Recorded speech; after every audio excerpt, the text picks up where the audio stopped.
Hello, everyone, and welcome back to the Artist Consulting YouTube channel. My name is Jared Farber. Today, I'm going to walk you through a new preview feature in Power BI called Multiple Audiences per App. Now, before we get into an actual demo of this, let me discuss how this is going to change our typical strategy. So previously, for example, let's just say we had three different groups of people. We had a finance department, an R&D department, and an HR department. And they all had different groups of reports and data sets and dashboards that were specific to their group. And you didn't want them to cross over necessarily. This would be a great strategy to take with multiple workspaces. So we would have finance having their own workspace, R&D having their own workspace, and HR having their own workspace. And eventually each of those would be published to their own app so that only finance people could see their finance reports, only R&D people could see the R&D reports, and only HR people could see the HR reports. Now with this new feature, you can include this all in one app with something called multiple audiences. So when you go into the app itself, it's going to ask you to upgrade, and I'll show you that in just a second. But this is the splash screen, which it allows you to do that in. And our new strategy is essentially saying, let's include these all in one workspace, but let's create audiences so that these are split permissions by your business unit.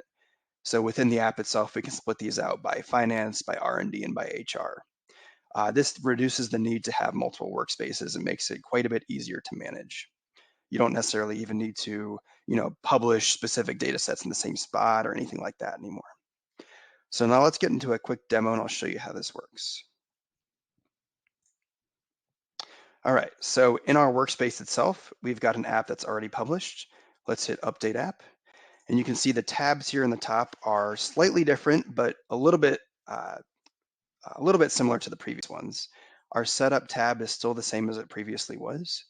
Our Content tab is now asking us if we wanted to create content or move things around, that kind of thing.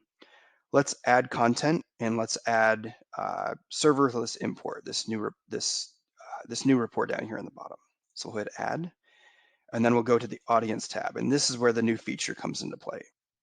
Artist Dev is just your main audience, so just your main splash screen that pops up. Let's create a new audience, and let's make this specific to my current user, which is partner 1209. And we'll rename this audience to HR. Now, if we hit Update App, and sorry, before that, we actually need to update the visibility of our reports itself.